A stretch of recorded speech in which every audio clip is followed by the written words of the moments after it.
discusión se inició ya hace bastantes horas atrás con la intervención de un diputado del oficialismo que decía que se trataba de una discusión de carácter semiótico. Y la verdad es que no se trata de eso, pero fue orientada en esa dirección. Estamos usando eufemismos, estamos usando formas hipócritas de referirnos a una situación que me parece que es muy nítida y muy clara. A mí me pasa lo mismo que le pasa a muchos diputados, con una diferencia. La diputada Mayra Mendoza decía que ella no creía que una generación como la de ella iba a tener que estar discutiendo esto. Y yo, desde otra generación, debo decir que no creí que iba a revivir este tipo de situaciones en la realidad latinoamericana. Simplemente quiero decir que los golpistas nunca se dicen golpistas, nunca se reconocen como tales y siempre tienen pretextos. En general siempre han utilizado a lo largo de la historia el mismo pretexto o los mismos pretextos. Por eso no hay que manejar eufemismos. Los golpistas son golpistas y los pretextos son pretextos.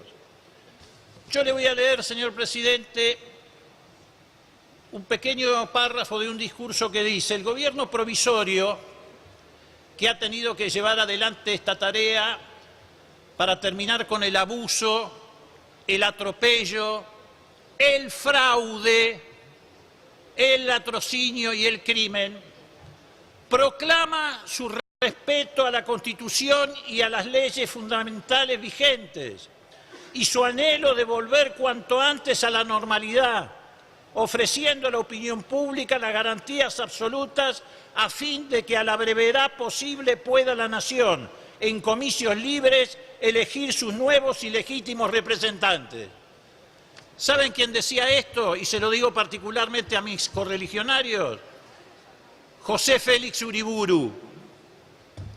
En aquella época a los gobiernos populares no los calificaba de fraudulentos la OEA, que ha sido siempre un instrumento de las políticas del panamericanismo y nunca ha representado las políticas latinoamericanas. Bastaba con que el diario Crítica, la prensa y el Jockey Club dijeran que un gobierno era fraudulento para que se justificara un golpe de Estado. Y cumplió la palabra, llamó a elecciones un año después y como ganó el radicalismo, anuló las elecciones y mandó más de 500 dirigentes radicales presos a Ushuaia, mientras lo tenía preso a Irigoyen en la isla Martín García. No es nuevo esto. No hacía falta que existiera la OEA. Era suficiente con que la oligarquía dijera que había fraude para justificar esto. Y hubo 10 años de gobiernos fraudulentos. Recién se pudo salir de ese ciclo negro de la historia con la elección que consagró a Perón como presidente. Y después vino otro eufemismo, el 55, no era un golpe de Estado, ya se ha dicho acá, era la Revolución Libertadora, que también quiso darse una pátina de legalidad convocando una constituyente con la proscripción del peronismo, porque además venían arrastrando la doctrina de facto del año 30. También en aquella época le quisieron dar un carácter constitucional al golpe. Y la Corte Suprema, con el dictamen del procurador Rodríguez Larreta, sentó el precedente de la doctrina de facto que después utilizaron todas las cortes en favor de los gobiernos de facto. Después vino también el golpe contra Ilia. Y yo le pregunto a mis correligionarios, ¿cómo compatibilizamos nuestra preocupación por el supuesto fraude en Bolivia para justificar una intervención militar frente a un gobierno como el nuestro que fue elegido con la proscripción del peronismo? Nuestro gobierno fue elegido con la proscripción del peronismo y sin embargo el 28 de junio del 66, cuando se produce el golpe contra Ilia, lo repudia todo el arco político de la Argentina. En el mes de septiembre yo estuve preso en Devoto con centenares de peronistas que salieron a enfrentar con nosotros el golpe de Estado y lucharon inclaudicablemente hasta el 72 para lograr elecciones libres y proscripciones. Es mentira. Y ustedes lo saben, que esto se encamina en Bolivia a una elección transparente. ¿Qué elección transparente? Se encamina a la represión de los grupos paramilitares, a la represión del propio ejército. ¿Y qué decir de abril del 87, cuando por esa puerta entró Alfonsín y la Asamblea Legislativa, toda la Asamblea Legislativa se puso de pie para aplaudirlo en defensa de la democracia? ¿Qué hubieran dicho ustedes si el bloque peronista decía, no, esto no es un golpe de Estado? Rico decía que no era un golpe de Estado, que era nada más que un cuestionamiento al comandante en jefe de las Fuerzas Armadas, al general Ríos Sereñú. 4 días sostuvo esa teoría. ¿Cómo se hubieran sentido ustedes si el bloque peronista hubiera dicho, no, no es un golpe de Estado, técnicamente es un cuestionamiento al comandante en jefe? Felizmente el bloque peronista no dijo eso. Como lo recordó recién Lipovetsky, se fue Cafiero y se plantó al lado de Alfonsín. ¿Y qué consigna pusimos nosotros en la cadena nacional?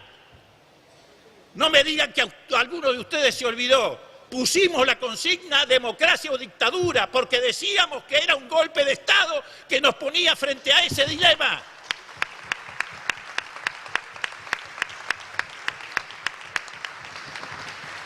Y no es cierto que el pacto democrático lo selló Alfonsín. Alfonsín condujo el proceso democrático por donde debía conducirlo, pero el pacto democrático se consolidó ese día, cuando el peronismo se puso al lado del gobierno de Alfonsín y defendimos todos juntos las instituciones sin entrar en eufemismos, sin decir, no, en realidad Rico está cuestionando las políticas vinculadas a derechos humanos. No, dijimos que era un golpista. Y ahí se selló el pacto democrático y se transformó en política de Estado. Política de Estado que después trasladamos al Mercosur con la cláusula democrática y trasladamos a todos los ámbitos. Ámbitos que han sido pulverizados ahora por los gobiernos de derecha. Por eso no se pueden aplicar esas pautas, porque han sido pulverizados los organismos como el Mercosur, la UNASUR, la CELAC. No hay dónde aplicar y dónde debatir la cláusula democrática.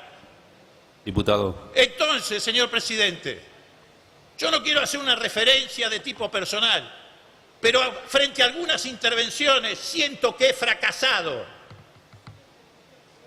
Siento que he fracasado en la docencia política. Solo me compensa saber que si en este debate estuviera Alfonsín en una banca, seguramente hubiera hecho el discurso más brillante y más contundente para decir lisa y llanamente, este es un golpe de Estado. Gracias, presidente.